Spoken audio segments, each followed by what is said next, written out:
If you're going to be the agent that it only cares about the med sup and you don't care about their drug plan, you're likely to lose your client, because if that person can't afford that drug plan and you don't help them find any alternative ways to save, they're going to have to go to a MAPD plan. So do what's right. Just do what's right for our seniors.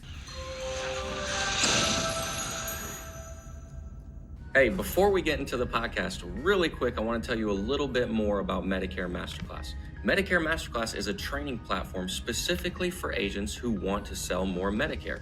And it's built by a Medicare agent named Ashley Van Gundy, who consistently writes over 150 policies per month, even outside of AEP. I'm going to say that again. Over 150 policies per month, even outside of AEP. And she doesn't have a massive team. She just has a really great sales process, and her marketing is dialed in. So what does the platform include? Exactly that and much more. You're going to get the 7-step talk path to Medicare sales. So it's going to show you how to increase production. And you're also going to get the lead generation mastery to show you how to dial in your marketing so you can have more leads than minutes in the day. So if you are a Medicare agent and you want to sell more Medicare, this is the best training platform available on the market. Go to MedicareMasterclass.com to enroll today. Let's get back into the podcast. Welcome, everybody, to the Medicare Masterclass podcast. This is, I believe, episode 9, and it's in competition to be one of the best episodes we have, if not the best. And today, just like every time, we have a real treat for those watching. We have Norma Johnson. Norma, as much as I wish I could give you a great intro, I'll let you do it. Tell the audience and those watching who you are and a little bit about your background, and we'll jump into it. All right. Well, my name is Norma Johnson. I am a licensed pharmacist. I'm licensed in 3 states, as well as a licensed insurance Medicare agent. I spent 22 years with CVS Pharmacy before I just decided I needed to do something else. You know, my big thing is I always loved the patient interaction. I didn't want to leave my patients. I just wanted to be able to do something else. And that's what led me down the Medicare path. It was a perfect fit. Gotcha. Awesome. And one thing that you guys will see as we go through the conversation is Norma is very passionate about what she does and the people that we help in Medicare, the clients, everybody involved. So this will be really cool. So to start, in the pharmacy for 22 years, you said, right? Okay. And I'm not sure if there's any other ways to be involved with your patients, but why Medicare specifically? I'm sure there was some other routes you could have taken. Well, I mean, I guess I could have done some other route. You know, with what I was doing, I was in retail pharmacy. Retail pharmacy is that direct interaction with the client. And, you know, it's different than being a hospital pharmacist. A hospital pharmacist, they work in a dungeon, they work in the basement. They have very little client interaction, right? So, I mean, they make the drugs, they put together the drugs, the nurse ends up dispensing it. So, I mean, the pharmacist has very little to do there. I ended up, things had changed. Pharmacy was getting stricter and stricter with hours. I mean, and it's really across board. You think there's so much money in meds and drugs, and there is, but it's not being passed down appropriately. It's being hoarded by certain places in our system. And that being mainly the pharmacy benefit managers. So they're squeezing out all the profit going into a pharmacy. And that doesn't matter if it's an independent pharmacy or a retail pharmacy. You know, a big national like CVS or Walgreens or whoever, they all are struggling as well, because they all have to negotiate prices with pharmacy benefit managers. The pharmacy benefit managers have complete control of this entire system. We always think it's big pharma. And I would argue, yes, there's a price issue, right? We have a lot of red tape, there's a lot of fees, there's a lot of investment into drugs, there's all kinds of stuff. Could it be done better? Sure. They do have to get their initial investment out. So, of course, they do have to make a lot of money. Things shouldn't have to cost what they do, but they do. And part of that's the FDA's fault. There's so many clinical trials that has to happen. There's a lot of investment that has to happen. So they need protection. Otherwise, they're not going to bring us new drugs, right? If they can't make money, they have to get out at least what they have put in. But their goal, they're a for-profit company. They need to make profit. The issue being is that the next step is really the pharmacy benefit managers. Now, those people are supposed to have been, when Medicare started, they were supposed to be the group that went in, negotiated our drug prices with the manufacturers, and passed down the savings. The problem is they've never one day passed down the savings. Yes, they go in, they negotiate hard. Those people are not friendly. Talk about, we don't like lawyers, but man, these people are pit bulls. So they go in, get the lowest, price. They get big rebates. They play the game because there's a lot of moving parts there, and they negotiate these big rebates back, right? That's not adjusting the price because they're not lowering the price. So you could take, for example, you might have Lantus, and say Lantus is $1,500 a month, right? So just a month. They might be getting a 40% rebate, but for our clients, it's still $1,500. That's still the price that they are going to have to deal with. So that $1,500 goes through the progression through the stages, right? And now we have, of course, we have the insulin savings program, so that's a little distorted, but you still have the cost going through the stages, and that affects the rest of their meds, even though it doesn't now affect their insulin price, right? So the manufacturers have been lowering the cost, and they also are very, very giving with patient assistance, which they give away drugs. It's the pharmacy benefit managers that have been benefiting because anything that they get, they're not Gotcha. sharing. So how does that work? If they're able to negotiate all of this savings, like why exactly is that not being passed down? Like where is that money going? Well, because it's not a transparent system at all. It is it's one of the least transparent systems ever. We deal with, as agents, we deal with carriers, right? We're dealing with the big national carriers, the Humana, Cignas, the rest of them. Those are the health plans. Now, they've always been doing health. They weren't always doing prescriptions. The pharmacy benefit managers, they've been around, but they were separate entities. So you have Caremark, you have Express Script, and you have Optum RX. That's the three big. They control 80% of our drug market. You can add in a couple like Med Impact. There's a couple of Prime Therapeutics. Those are much, much smaller, as far as pharmacy benefit managers. But collectively, the five of them control over 90% of all drugs Wow. in our country. Wow. So there's a lot of power. And even though these people are supposed to be competing, I think they must vacation together, because nobody's trying to compete. They're not competing against each other. They just want the prices high, right? They're not going to. We never go to a conference and see a pharmacy benefit manager. Matter of fact, I almost fell out of my chair yesterday, or last night.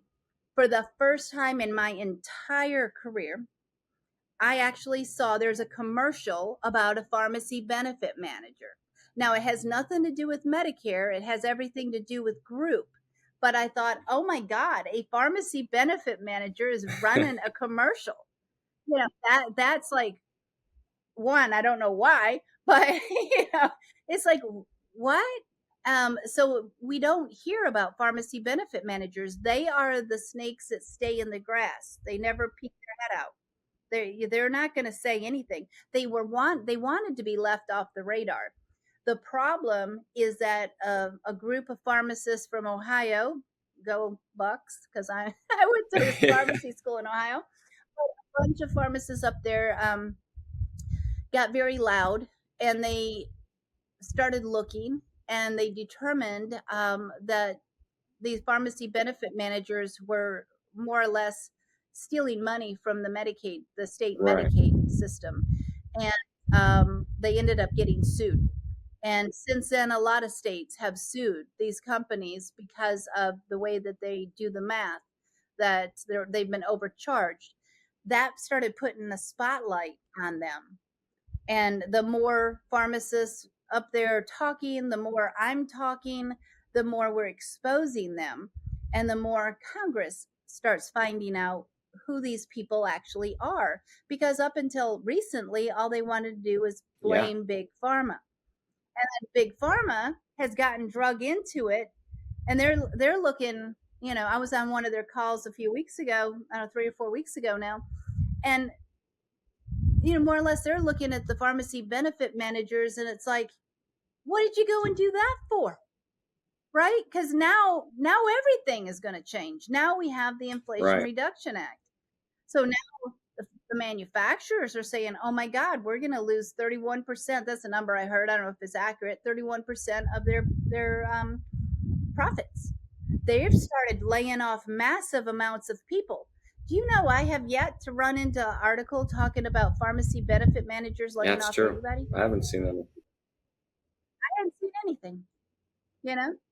Because, I mean, at the end of the day, yeah, the plan is going to get squeezed. We'll see just how squeezed the pharmacy benefit managers. But Yeah. yeah, I mean, they will squeeze the health plan out of existence before you ever Wow. kill them. So for 2025, with the new rules that they're implementing, maybe you can kind of talk about first what you think that might look like for plans for 2025. And then kind of like what we were talking about before we started, kind of what is actually happening with the Inflation Reduction Act for 2025, because you shared some things that were really interesting to me. Well, Congress, of course, is trying to fight back. So, and we look at Medicare is doing this. No, Medicare didn't do this. Inflation Reduction Act is Yeah. actually a law. You know, so I mean, Medicare is just following the guidelines, but they're doing what they're told. Um, Congress is trying to rein in the cost of drugs. However, I don't think they fully understood how the system works. I mean, you're dealing with some extremely powerful companies. They are going to protect their profits. I wish, I kind of joke around saying, I wish they would have called me before they started down the path of the Inflation Reduction Act, because I've been around long enough. I could have told them, it's like, okay, you got to put in certain safeguards, build the safeguards quietly, put the laws in place to do certain things, and then go hit them over the top of the head with the Inflation Reduction Act. But no, no, no, no, no. They're not going to do that. It was part of an election Yeah. year. They're trying to do a good thing, but there's always a but when you have to deal with Congress, right, and deal with the government. Always good intentions. However, the rippling effect may not be very pleasant, you know? So with the Inflation Reduction Act, it's jeopardizing the foundation of Part D, and that's what scares me the most. Medicare Part D is built on 5 principles, only 5 foundational principles. Choice and competition is a big one, right? Then you have, of course, cost share. That's another big one. Those are really the two biggest of the three, or the three others. The three others is like, well, innovation and efficiency. That's kind of important because that's being jeopardized a little bit. But you picture a house on stilts and you start tinkering around with the stability of one of those posts. Now you might have a house that crumbles, and you are seriously affecting 2 of the 5, because it's all about the cost shift. So what they've done, and they're doing it in multiple ways. So of course we ended up having the insulin savings program. That was a cost that the plans had to absorb. We had the expanded vaccines. That was something the plans had to absorb. this 5% that in catastrophic in 2024, when somebody hits catastrophic, the 5% is now gone. Who's paying for it? Well, the plans. It went to the plan. So of course now that's extra cost. And then now we go into 2025, we have the full impact of everything. We have the $2,000 max, right? We have the depleting, or we get rid of the coverage gap. Now we have the manufacturing discount program. They're reshuffling. The biggest thing though is Medicare up until now, up until December 31st or January 1st, has been paying 80% of the tab for all drugs over catastrophic. We've always thought, well, the plans, poor plans, the plans are paying for all these expensive cancer drugs. No, it's Medicare that's been paying. But of course, Medicare has figured out, wait a minute, we're being overcharged because these people are getting rebate money and they're not split, they're not sharing. We're getting billed the $1,500 for Lantus. Where's the 40% that their job was to go and negotiate prices? They did get money, but now they're not disclosing how much they're getting, nor do they have to, and they're not sharing it. So Medicare has figured out, wait, we're being overcharged. Well, so's everybody else, right? But Medicare has the power to do something. The government, Congress has the power of doing something. So they're literally going from 80% down to 20 or 40%, depending on the drug. That's a huge, huge difference. And that money is being forced, that the difference is being forced onto the plan and the manufacturer. So now they've got to pay all this extra money. Well, they want to continue making their profits. So how are they going to juggle all of this? Well, there's nothing they can do except for fundamentally change our drug plans, right? Because at the end of the day, we're talking prescription drugs. So yes, the health plan does health and drugs, but the drugs at the end of the day typically cost more than the health, right? So they're gonna end up having to figure out how are we going to balance stuff. Now the pharmacy benefit managers, they're still going to say, no, we're still making good money off of you. The crazy thing is with the consolidation, you know, that's the other pillar other than cost share is the consolidation of the market. That's definitely come back and haunted us, and Congress needs to stop all of that. You know, we broke apart the baby bells. We got the baby bells because we had Mom Bell. Y'all are too young for this, but we had one big telephone company, and the government came in and said, "Bust it up. It's too much. You're controlling too much. Bust it up." And that's why we got the baby bells. You know, so, and I'm even a little bit too young for that. I remember it slightly, but I didn't understand it going through. But it does make more sense. So we got this consolidated market. So now you have CVS Pharmacy bought Caremark. So a pharmacy bought a PBM. Then we bought Minute Clinic, right? So Minute Clinic's a doctor. So now we own doctors. Then we bought Aetna. Guess what? We bought a health plan. So now it's all lined up, right? You have you have a health plan, you have a pharmacy benefit manager, you have a pharmacy, you have a specialty pharmacy, you have your own doctor groups all in a line.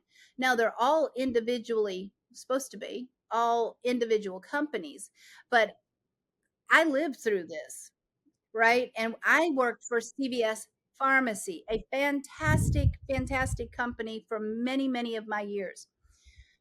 When we bought Caremark, everything changed. You could feel the shift, right?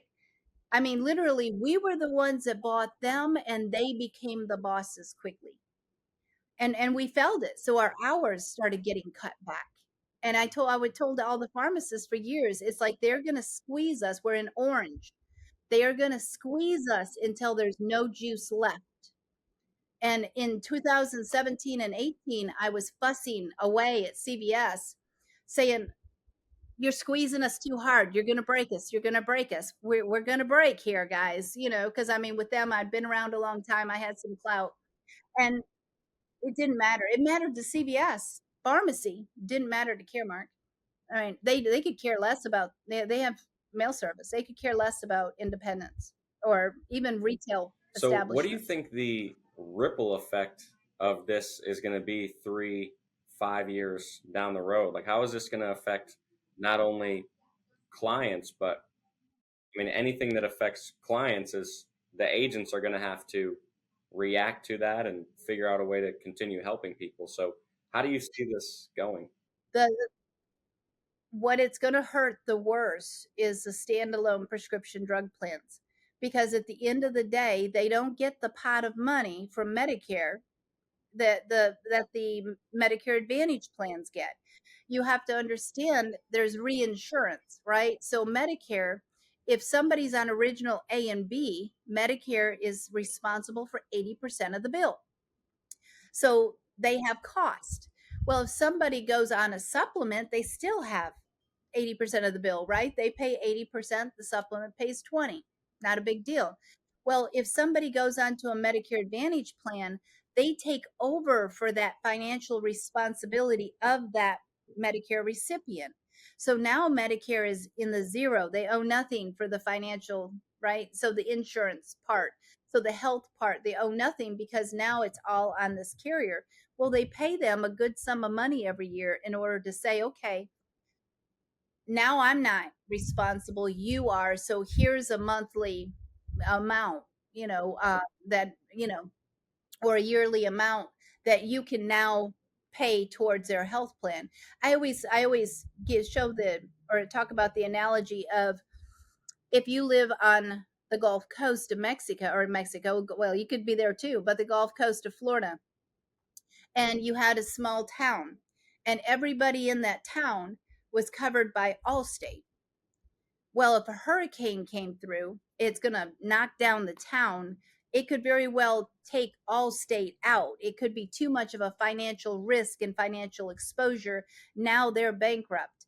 So, to prevent that from happening, they will go to Wisconsin and talk to State Farm and say, hey, we'll pay you X amount of money to take some of this risk off of us, because Wisconsin's not going to have a hurricane, right? So that's the whole point of reinsurance. So Medicare has done this with the Medicare Advantage plan. So they're giving them this bucket of money. So with the Inflation Reduction Act, they have the funds in the bucket that they can reallocate. So maybe their big bucket, then they have a drug bucket, a health bucket, supplemental benefits bucket, and they can throw money in the bucket where they need to. The standalone PDPs don't have that luxury. They're living off of premiums. So what's going to happen? It's the premiums have got to go way up. I mean, they've got to go way up, and people are going to be upset. That's why it's important for us as agents to be able to explain in simple terms. And I've done this. I have explained this to a lot of agents, and I actually did my presentation I recorded for agents. So my member agents, they actually are out. I had somebody give it in Colorado to 31 people 2 days ago. She has played my video and then she answered their questions. But let me explain it for them, because what we're trying to do is break it down to where they can easily understand it. We're not trying to scare seniors, we're trying to educate seniors. My fear is it's going to cause such an effect and a negative effect to that for most, not all. Some people will benefit, right? The people that are going to spend more than $2,000, they're going to benefit. The problem is going to be everybody else is going to have to pay. Somebody has to pay, and we're not going to get it out of the profits of these companies, not the pharmacy benefit managers. It's not going to happen. So it's going to drive up premiums. It's going the formularies. Oh my God, those are going to be a nightmare. Those are going to be a serious nightmare. And being a pharmacist, that's was important to me. I actually, when I saw this coming, um, I had to I had to redo my entire database. So I'm trying to go through AEP last year. So 2 years ago, I built my database around drug savings. So it's strategies for RX savings, right? So it's all about strategies to find prescriptions outside of insurance. Because a lot of times, if you're in the gap, you need to do that. So there's a lot of strategies. I've used them for years. So I built a database so that my members could use the database. Then we get to this last year, and I realized it's like, oh my God, they're going to they're it's kind of like watching Twister, and all of a sudden the tornado shifts, and now you realize you're in its path, right? And it's like, oh crap, I got to redo this. I just spent hundreds and hundreds of hours, and now I've got to make it bigger and better. And I have got to equip them for changes in formularies. And so literally, I'm working 22 hours a day, 7 days a week, trying to manage my clients. Thankfully, I didn't have to do a ton of stuff because I put them in good plans. Everybody was fine um, for that, but they're not going to be this year. And then I could focus on redesigning that database because we had better have resources. You have got to have resources. We've seen it even this year where Humalog and Novolog was taken off of WellCare's formulary. Well, okay, if you're meeting with Mrs. Smith and she's on Humalog, most agents would think, well, let's look at Novolog, right? So you're on Humalog, maybe Novolog. It's normally would be on formulary. One or the other would be. No, they took both of them off. So now what happens? Well, an agent that doesn't know any better is going to say, well, Mrs. Smith, I can't put you on this low cost plan. Your drug's not on formulary, and your insulin has to be on formulary in order to be part of the insulin savings program. We're going to have to put you on this higher premium plan. And, and I'm thinking to myself, no, you didn't. There were two drugs on that formulary. Okay. In 22 years, I'd never seen either one of them, but they exist. It's called Viasp and Lyjumvi. They were both on formulary. So it was an easy shift of a doctor to say, okay, yep, I'll write this one instead. It's in the same drug class. But agents didn't know that. So they literally were putting people on a more expensive plan just because of that. And that might not be the best fit, you know? So, I That's mean, wild you say that because I didn't even know. I haven't ran into that, but I have had sometimes Humalog, Novolog, one or the other. So you kind of, let them know. But that's wild. I've even had people this year bringing in letters right now, like they just dropped this off my formulary. What do I do? And it's like, oh my gosh, what in the middle of the year? Like, who does that? no, they do it. They do it. We had one of the big carriers take Januvia off formulary in January of this year. So of course, I had a client that called me and they said, "Hey, Norma, they took Januvia off formulary." And it's like, well, how comfortable are you with Canada? Because that was the direction we went. So it's like there is alternatives, but I already knew that they didn't qualify for patient assistance. There was no grant for it. There was no manufacturing cash discount program. We were going to have to think outside the box, and sometimes that is using maybe a certified Canadian pharmacy, maybe the Canadian med store that's here in the United States, but then that facilitates getting drugs from other countries that are reputable and good, and also a high tier country. So there's different things to consider there, but it happens every day, and these formularies are going to be our agents' worst nightmares this year. And then add in the whole basic and enhanced alternative plans. Oh my God. Oh my. It's, yeah. In my mind, that's kind of what I was thinking. I was like, okay, the Medicare Advantage plans, they may shift some benefits around, up some copays, but I was kind of thinking they're going to need like a lower cost plan that has more just generics, and then the other ones are going to be more expensive. It's just, I mean, it's hard to even know, and we won't get to see them for, I mean, when will we get to see them? Probably August, end of No, August, we'll we're see not a going to get sneak. them in August. We're going to get them probably Oh, September 30th. oh It's my going, gosh. I can only imagine um, how hard those plans are having to work, because they're trying to figure out what do they have to do to retain their profits. It's all about their profits. Has nothing to do with somebody's health. Yeah.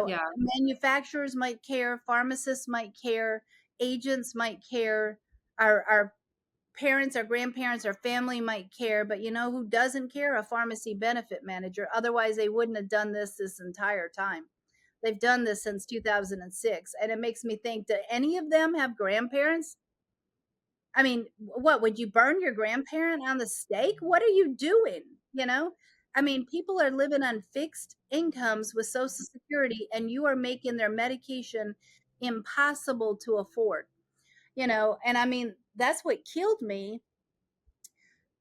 dealing with patients all these years. I mean, I've literally seen people cry, and women tend to, this is just a thing as people get older.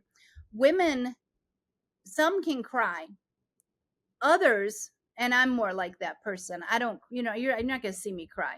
I'm not crying, but I can get so you more or less, an older woman gets feisty, right? We'll use the word feisty because she's like a coiled up rattlesnake, and you tick her off and she's going to slap you, right? I mean, she's going to come at you. And that's an old woman as it gets older. She at least stays in the game though, trying to get her med. So it's at least she does that. An older man will throw up his arms and say, I'm just not taking it then. And out the door he goes. He gets stubborn, and he becomes a little bit complacent because it's like, no, get back here. This is your heart med, or this is your blood thinner. No, you're not going to just walk away. We're going to have to find a way. And so when I stopped, I've been doing discount cards and savings for 22 years. I was around before discount cards. And, if there was a way that we could find, myself and my team could find for somebody to get their meds, by golly, we knew it.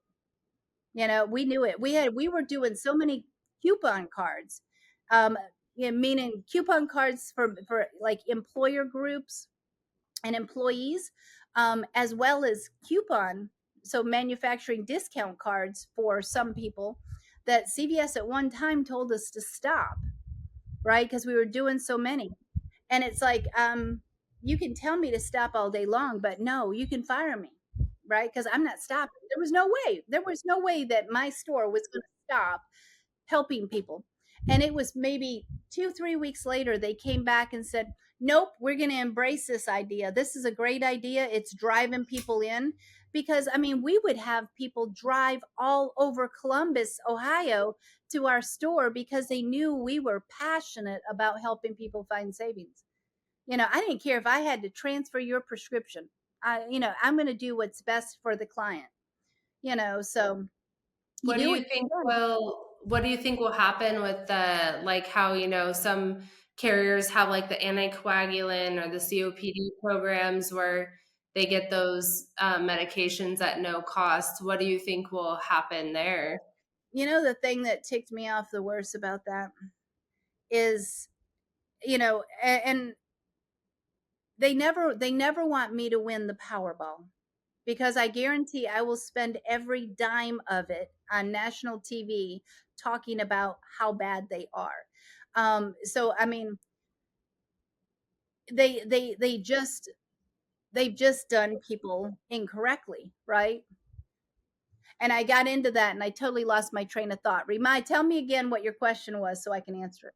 Oh, no, you're fine. I was just thinking, like, how some of the carriers have those anticoagulant or That's what COPD we were talking about. programs. Do you Yes, think now I those will know why stick I was mad around? again.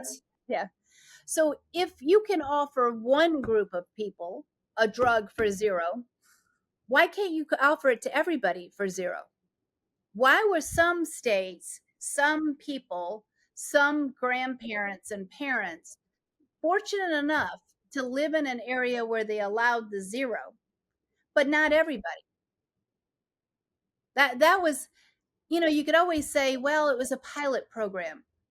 Well, pilot this, take it out of the benefit manufacturer's invoice and say, you know what? Eliquis and Xarelto are free. They're free. I mean, you're already saying they're $600 a month, but we know that we can pretty much guess you're getting a good 40+% back. So you could be cutting that in half, which means it's not costing you as much as you make us think it is. So why can't it be free for everybody? If it can be free for some, why can't it be free for everybody? So will they continue that? What's their incentive, right? Now I think we might be reverting back. I don't, they're not going to do anything positive for us, especially in these conditions. They've got to, I do understand that they do have to make their, some money. The health plan, I worry more about the health plan because, like I said, when you're dealing with pharmacy benefit managers, they'll suck the life out of that health plan before you take them down. So it's like, Optum is going to do it to United Healthcare. Caremark's definitely going to do it to Aetna. I mean, why is there any loyalty there, right? So, I mean, there's going to be a lot of negatives. We just have to be able to guide our seniors through. We have to take some of the emotion out, and that's how we do that is by educating now. So I've been telling everybody, and I've trained literally thousands, I don't know how many thousands of agents since May, but we have to just make sure they understand that the shift of cost is going to cause a rippling effect that is going to fundamentally change their plans. So for some people, they're going to save money. For other people, it might cost them more money. It's going to mess up with the formularies. So people need to be more lenient. Somebody might say, well, this is the only brand that works for me. Well, okay, I understand. I hear you, but I can't make them pay for it. So if that's the only thing that works for you, you're going to have to pay for that off the plan. It's not on formulary. It's not on anybody's formulary. If you want that, you can have it, but you're going to pay out of pocket. People need to understand they're going to have to be more flexible. Do you We've think had they're gonna get rid of brand names, like some of the brand names, like take them off the formularies, or oh, just they maybe? can definitely take brand names off formularies. Yeah. I mean, you have to keep in mind there's 6 protected drug classes, only 6. Cancer, neoplastics is one of them. But you know, those are with the 6 protected classes, and I cannot right off the top of my head. There's like antipsychotics around there. I can't remember all of them. And in those particular drug classes, Medicare states that most drugs, they don't define most, they just say most drugs have to be on the formulary. Well, okay, that's when you say, well, define most. Well, most is whatever the PBM says it is. Okay. So again, we're back in their control. Anything that's outside of that 6 protected drug classes, they're only required to have 2 drugs on formulary. Medicare doesn't stipulate which 2 of those drugs it is. Yeah. So where for anticoagulants, we deal with the drug class for like Eliquis and Xarelto. Okay, warfarin is in there. That's been out since way before I was born. And then we have Pradaxa. Well, warfarin had its challenges. It worked for a lot of years, but it has its challenges. You have to go in and get your INR checked. Sometimes people have to go several times a week. You can have your blood is too thin, which means you could bleed to death. It could be too thick. That means you can have a clot. Warfarin, and then everything you do, everything you eat, everything you drink affects warfarin. So nobody wants to go back to warfarin, right? But Yeah. then you have to think, well, okay, there's only Xarelto, Eliquis, and Pradaxa. Well, we don't want to go on Pradaxa. That a few people here and there are on, but most people are not. There was some risk involved with Pradaxa that early on. I was in the pharmacy when it came out, and it's like, oh great, we have this, and then it didn't take long for it to like the brakes come on. It's like, yeah, maybe don't go with that one. We'll go back to warfarin. But then we have Eliquis and Xarelto. They could do some work on patent laws that would help, but now now it's been approved to be able to negotiate drug prices. Now a change in administration could kill that. That's not, even though yes, it's happening, it's not going to have an effect until 2026. So a new administration could kill that part, and that I don't think would be a good thing. What that's where it's like, well, okay, the government should be able to negotiate, but at the same time, could they use that power to move us, whether we want it or not, into a one payer system? They could. They could. It could happen just by being able to negotiate drug prices. So, I try to look at the bigger picture and say, okay, well, how would that work? Um, you know, I don't know. We're gonna have to continue to see that. Now, will a new administration, because I get this asked all the time, will a new administration come in and kill the IRA? Mm-mm. Way too late for that. Too many things have already had to happen. There, they could reverse it, but it's going to take time to reverse everything that they've had to go through. I mean, they've had to redo their computer systems. Everything is having to be redone. They're having to rethink about how they were doing things to be able to absorb that type of cost. Now you have the M3P, the Medicare Prescription Payment Plan. Add that into the mix. Now you have the basic alternative, the enhanced alternative, and the whole calculation of troop. That's funny math. Mm, I've worked those examples. It's like, oh, That's this. what I couldn't get. They were showing me, and it was on a United Healthcare, and they were trying to show us, and I'm like, okay, I'm trying to follow. Like I have 2,000 in my mind, and then they're showing me these how it does makes Well, 1,000, yes, and I'm like, huh? and then that's I just a matter of fact, I've actually designed like a pro and con for the basic alternative and the enhanced, because it is confusing. And hell, it's confusing for me. It's like I could get talking about it. It's like, wait a second, how did that work again? Um, so a basic alternative plan, it all goes by the defined standard. So Medicare sets a defined standard for the the Part D deductible, right? And that's going to be 590. That's a defined standard, $590. Also is a 25% coinsurance, right? And that's tier 3. That has nothing to do with 3 and 4. Or 4 and 5.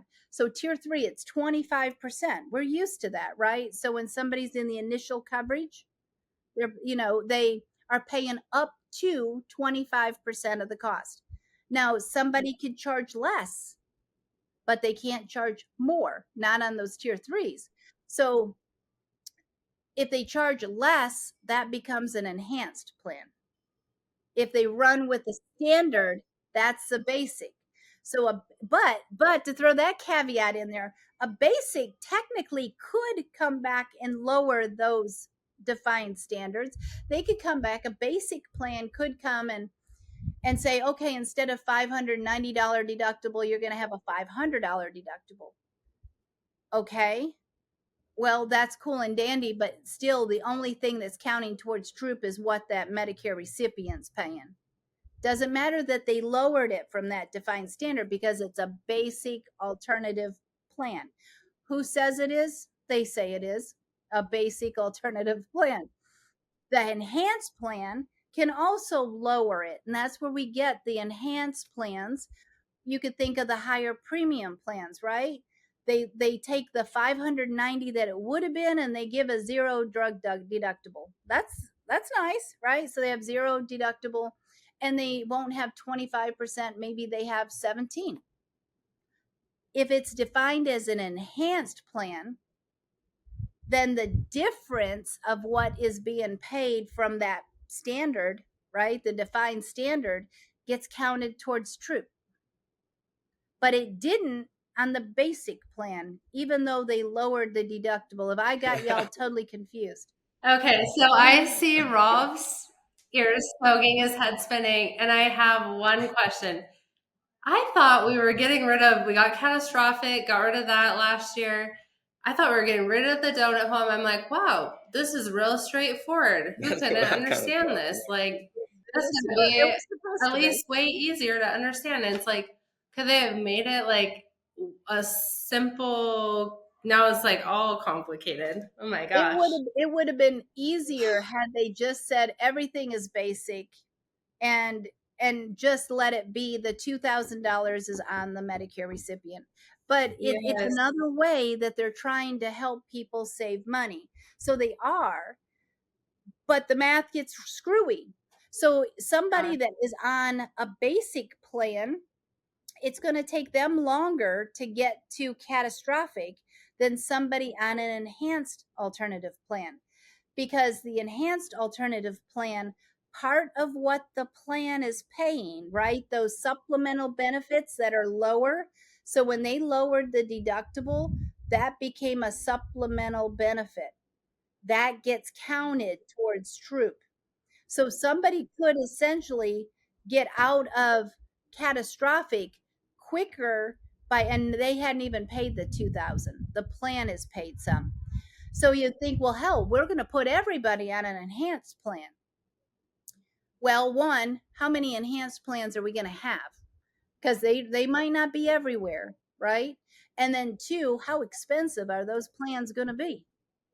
So you're going to have to weigh, is it worth putting that person on an enhanced plan with a high premium to get them to catastrophic? Because you think, even if they hit catastrophic and their drugs are zero, they're stuck paying that $150 a month drug plan premium. So they're paying that premium. So was it worth them getting the enhanced plan to have what the plan pays counted towards troop or not? We're gonna have to see the plans, and when we get the plan. So October 1st, I'm gonna have a field day. I'm gonna be up at midnight, 12:01. I'm gonna be in it because I need to be able to run some fake drug plans, where I'll technically be running some real drug plans with my clients. But to go through and say, okay, I want to identify what's basic, what's alternative, because that's another thing, is like, how are we going to know? Well, the plans are going to have to tell us. They have to tell us, is it a basic alternative or enhanced alternative? Because that will tell us as agents, okay, troops calculated differently. Now, how do we explain that to our clients? Good luck. A That one, diagram. I will try to come out with some cheat sheets. I mean, because it's all about showing them examples, right? Yes.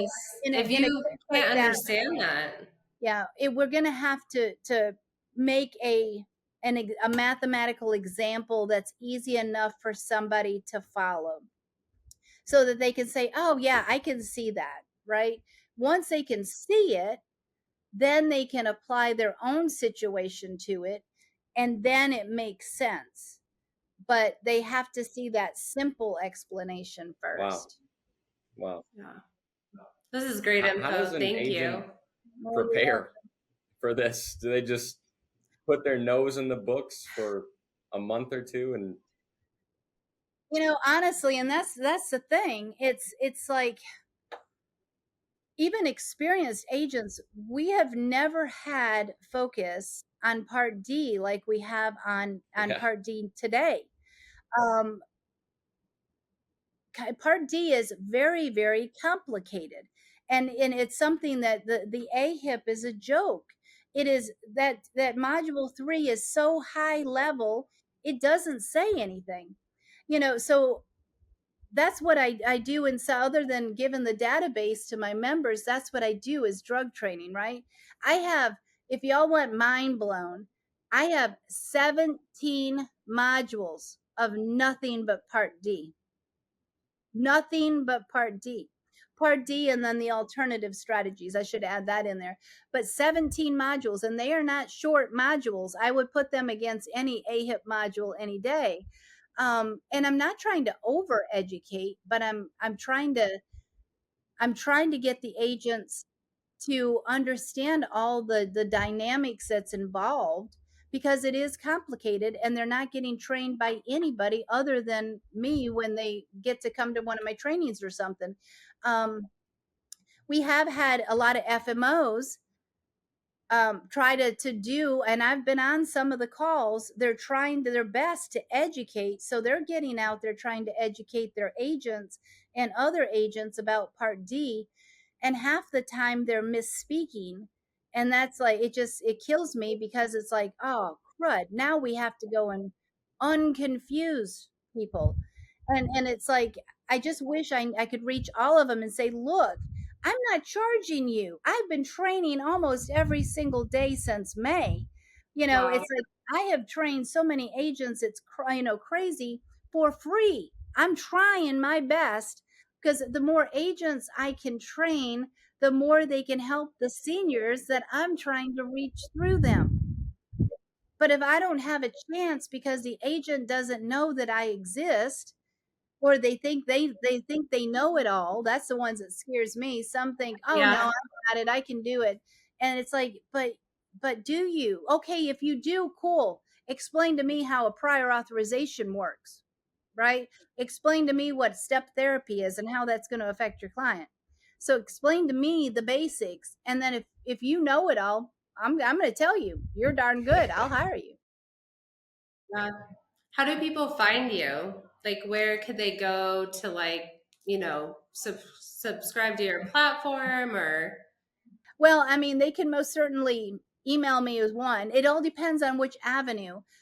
So, I mean, I do have my platform is www.strategies, the number 4, rxsavings.com. You can most certainly go on there. There's a what we offer button. You can go on there and see the whole site. Otherwise, a lot of agents will know I exist, and they can go in and sign up. Um, I have a YouTube channel. I don't know what that channel is. You'd have to search me. That I've done a few little trainings on. I spoke at um, Yeah, Medicare Con. we were there. I have spoke at. Huh? Were Yeah. you there? Oh, that's right. That's right. You were there. And then I've spoke at Seven Figure. I'm doing a breakout at 8% next week in Missouri with Cody Askins. I've had large agencies reach out to me that one of their agents or somebody saw me somewhere and said, hey, would you do a training for us? And it's like, well, yeah. Yeah. They've all been gracious enough to let me at least tell people about my platform, because at the end of the day, it's about giving them the resources, right? I mean, I have pre-AEP letters that my members have been able to just copy and paste, send it on to your clients. I mean, I've produced changes in drug plans for 2025. I've created a PowerPoint that's free for members to go and give. I've recorded myself on behalf of agents.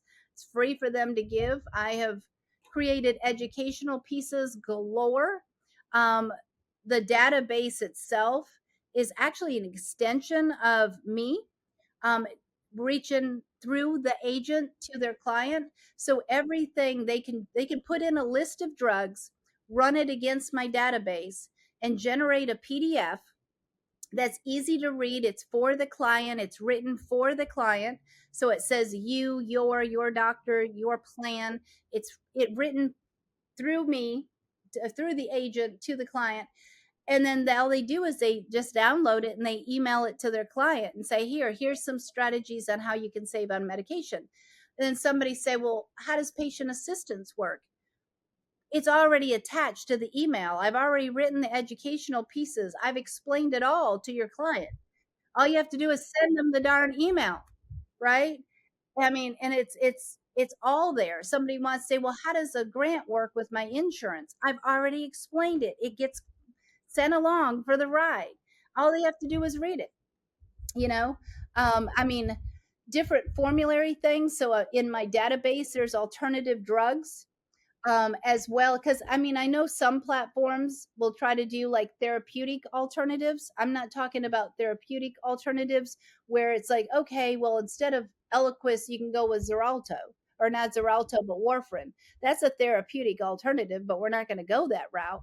Help somebody actually afford that Eliquis, right? Or that Xarelto. Different strategies on that. But um, I've designed several pieces that my members have that I tell them, it's like, print this off and laminate it. You're going to need it on your appointments. And it's different drug classes. So it tells them, okay, if your person's on Januvia and it's not on that formulary, well, what else could I be looking for? Well, here's the drugs inside of that drug class, right? All you have to do, you can make copies of that, then highlight the ones if they want that drug plan because they can afford it. These are the drugs that are on that affordable drug plan. Highlight them, say, Mrs. Smith, take this to your doctor. If they're willing to switch you to one of these, I can put you on that plan. If they won't, we're going to have to go with a more expensive plan. I want to You know? ask you, Norma. I feel like we could spend another entire hour talking about like intrinsic motivation and stuff like that. But I read one sentence on something that you sent us about the what you did in high school and the companies and your education background. And um, did something happen that made you so passionate about helping seniors, or what is it innate in you? I think it's innate in me. I mean, I definitely have always been passionate for helping people. It's part of my Southern. I was born in Michigan, raised in Alabama, and spent I many was born years in in Michigan Ohio. and raised in Florida, so close. See, so so I know. And then I went to Ohio State, and it's like, okay, I don't tell most people I was born in Michigan, but I had one great, childhood at least, Yeah, adventurous, you know. But and I put that because your email had asked for a couple of things, and I thought, I don't actually discuss this with people. If we get into a conversation, I'll tell them, but it is something that I want people to understand is that getting into this business, it's a great opportunity, but you have to do something with it, right? You cannot just sit in your office and expect clients to come in your door. You've got to get yourself out there and expose yourself. And sometimes people are like, that's their fear. They're scared. They don't have enough confidence in themselves. And you have to have confidence in yourself. So, I mean, that's why it's like, 'cause I felt compelled to share that. And I'm happy to share it here, but I mean, literally, people look at it as like, okay, you're a pharmacist. So, yeah, and I am. I'm a pharmacist. I'm licensed in Tennessee, Ohio, and Mississippi. I have been licensed in Massachusetts, and I decided I hated snow. So it's like, yeah, I'm going to let that one go because I'm not coming back as a pharmacist, and I'm not coming back in the winter for sure. But I literally dropped out of that the ninth grade. that's crazy. Ninth grade. Not even a senior. I was ninth grade. I was married by the time I was 18 years old, and I had delivered my first child right after I had turned 18. Um, it took me a couple of years after that when just I don't know, something just snapped. I don't know what it was. Something snapped, and I thought, you know what? I don't. I'm not going to want this life forever, right? This Alabama country podunk. I didn't want it. And so I decided, it's like, well, what am I going to have to do? It's like, well, I'm going to have to get my GED. So I literally started studying for my GED. The day after I passed my GED, I started community college. Failed everything. Failed everything. I was so far behind because keep in mind, I hadn't even taken college algebra, right? I was way behind. And, you know, I decided, it's like, well, maybe I can't do this. And I stopped for like a quarter, and it's like, no, I can do this. And I went back. And it took me 9 years to get my first bachelor's degree. So I got a bachelor's degree in biology. It took me 9 years to get it. Yes, we were very poor. I was a wife. I was a mother. I was very young. I had to figure it out, right? But I just was not going to let anybody stop me. And by the time I got done with that degree, I had made up for all. Still English is not my forte. It might be my primary language, but it's like I will still screw up a word from time to time, and that's part of having that shortage of some of that education. But hell, some people are educated and they still screw up Absolutely. words. So, um, so I try to tell people, it's like, don't let things hold you back. So I got my first 4-year degree, and then I ended up in Ohio. So I started one company then with my husband at that time, and it was a security company. He was talented in it. I didn't know how to start a business. I didn't know how to sell anything. I just got out there and I stopped by a jewelry store and went in and said, "Hey, do you need a security system?" Well, by golly, they needed a security system. So it's like, all right, I'm going to have him come in. He'll put one in. And he did. And then we just kept going. Right. And we ended up with a very successful company. And it's like, all right, I can do this. And then I decided, it's like, I want to live in a bigger town. So I went into sales and then I moved us all to Ohio and stayed in sales, traveled for a couple of years, and I was sick of missing all of my kids. I had two daughters by that time. I was missing everything. I was gone. I would leave on Sunday, come back on Friday. My husband was having to be mom and dad. I was missing important stuff, and it's like, okay, I'm not happy doing this. So I quit, and I ended up, long story short, I ended up at working as a tech for CVS Pharmacy.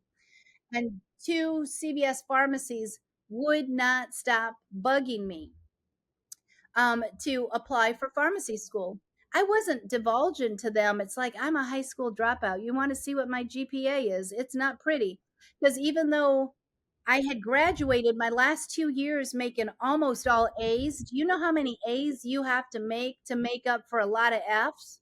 Because I had a lot of F's at first because I had a lot of making up to do. So my grade point average still hadn't even hit a 3. And somebody says, "Oh, well, you need to apply for pharmacy school." And I'm thinking to myself, they're not going to take me. Why would they take me? I mean, So I literally, the last day I could, just to get these two off my back, to stop bugging me to apply to pharmacy school at Ohio State, I filled out the application. And wouldn't you know, I got an interview the next month. And I thought, okay, this must be a mistake. So it's like, all right, I go in my interview. The dean of the school was one of my interviewers.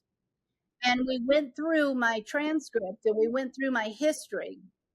And they said, "Look, we have every belief that you can actually be successful in this program. You are a fighter. We're going to let you in." And it's like, you got to be kidding, because I still had some prereqs that I needed. So because they require not only a 4-year degree, but they require you to have all these prereqs. I still needed microeconomics. I needed calculus 1 and 2. How the hell am I supposed to pull that off, right? I just cussed. Sorry about that. And then I had to have analytical chemistry. Believe it or not, the analytical chemistry did not scare me, but the calculus did. I didn't have college algebra, right? Not in high school. And the math I had under my 4-year degree, well, that wasn't real hard, but it wasn't calculus, and it wasn't calculus based. There was no geography. So it's like, all right, how am I going to pull this off? Well, I did. Yeah, I did. I worked like a crazy person to be able to do it, and I made it through the program. It's like, did I if it wasn't for my parents, had a lot to do with that. My parents were very uneducated. They didn't really support, especially my stepfather. He always told me when I was in my undergrad that I couldn't do it, I couldn't do it, I couldn't do it, and it fueled me and made it like, no, I can do it and I will do it. And at the end, I would have plowed through somebody just to prove that, oh yes, I can do this. And and of course, by the time I went to pharmacy school, he had realized that that wasn't the best way to teach me how to have drive. So he was very, very, very supportive of pharmacy school. So, on the nights that I didn't get much sleep, because by then I had one that was still in high school, a teenager, and a hard one at that. It's like, all right, I don't know which one of us is not going to survive, but one of us isn't, as I'm trying to finish up pharmacy school. So if you don't believe in yourself, you just have to work hard. And yeah, I own 2 companies today. Do I know everything? No, no, no, no, no. I doubt myself every day. But you have to say, can I do hard things? Yes, you can. And I proved it Memorial Day weekend. I did the stupidest thing I'd ever thought of doing.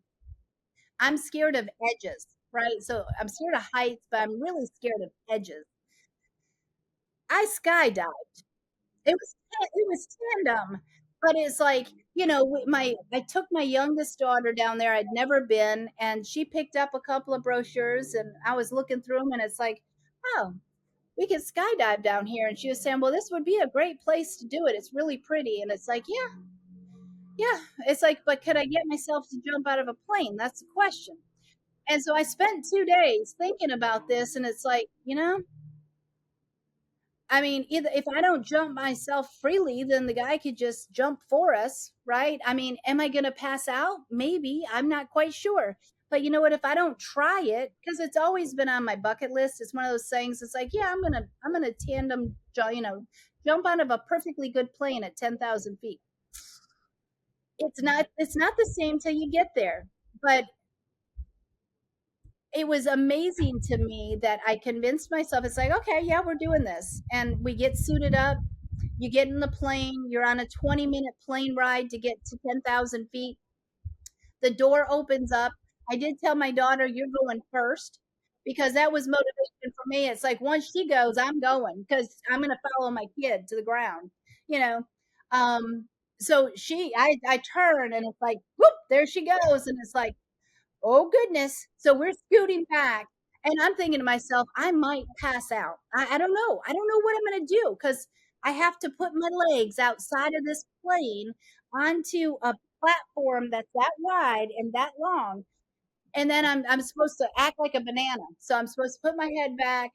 I'm holding on here, and I'm supposed to put my legs together. I'm supposed to arch my back, because that way I don't knock him out when we jump. We go. Do you know I was not nervous, not 1 second? Not 1 second. I didn't pass out. I did go down on my knees going down the ground, which of course I was laughing by then, because it's not easy to hold. I'm a little, I need to lose some weight before I do this again.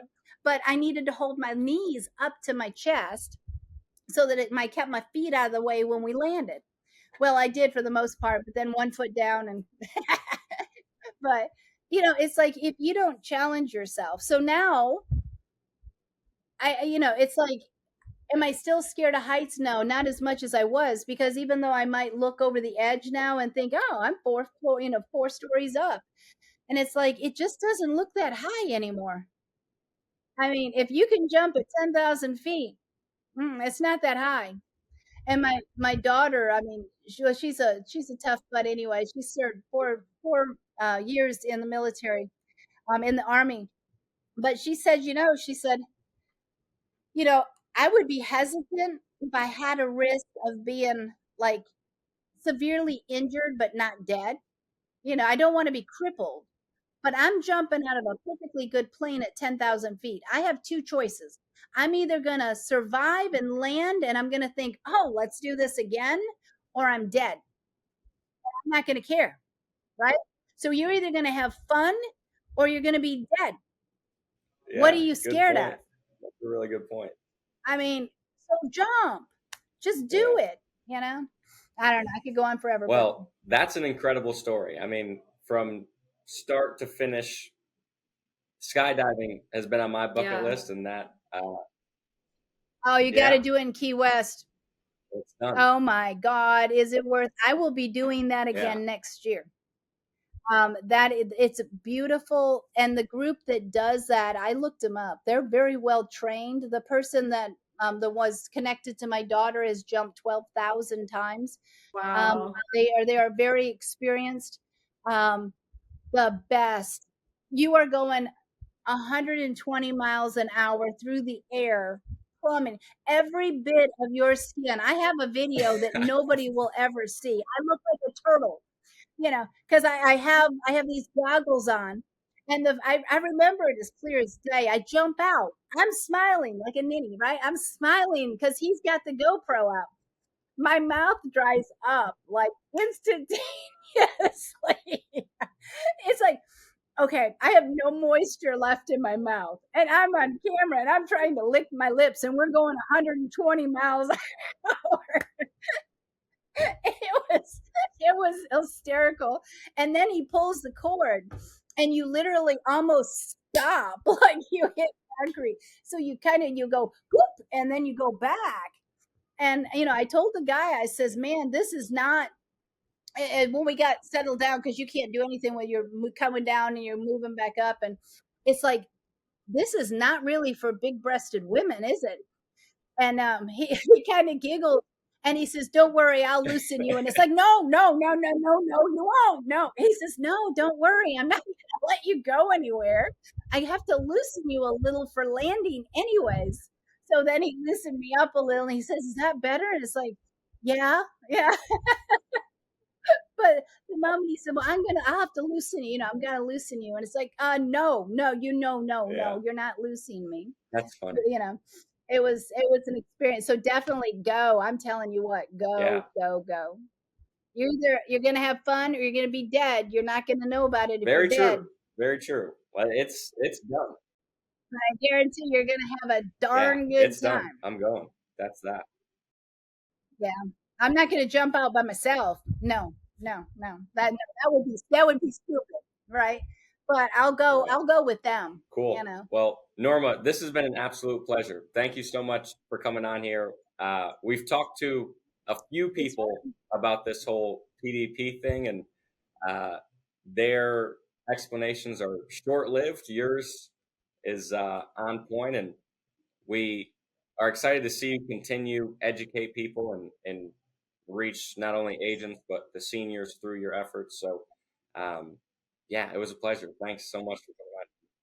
Well, thank you. I appreciate you having me on. So it's all about our seniors, right? I mean, picture them as your parents and your grandparents. And if you are not going to do your best to take care of them, then refer them to somebody else, right? If you want, and I try to tell agents this, it's like, if you're going to be the agent that it only cares about the med sup and you don't care about their drug plan, fine. You're likely to lose your client, because if that person can't afford that drug plan and you don't help them find any alternative ways to save, they're going to have to go to an MAPD plan, and you weren't on board with them. So they're going to probably call another agent, and now you're going to lose that. You're not only your PDP or your supplement commission, but what you could have made on your MAPD. So do what's right. Just do what's right. Absolutely. For our seniors. Cool. Well, that's that, folks. Really quick, I want to tell you a little bit more about Medicare Masterclass. Medicare Masterclass is a training platform specifically for agents who want to sell more Medicare. And it's built by a Medicare agent named Ashley Van Gundy, who consistently writes over 150 policies per month, even outside of AAP. I'm going to say that again. Over 150 policies per month, even outside of AAP. And she doesn't have a massive team. She just has a really great sales process, and her marketing is dialed in. So what does the platform include? Exactly that and much more. You're going to get the 7-step talk path to Medicare sales. So it's going to show you how to increase production. Then you're also going to get the lead generation mastery to show you how to dial in your marketing so you can have more leads than minutes in the day.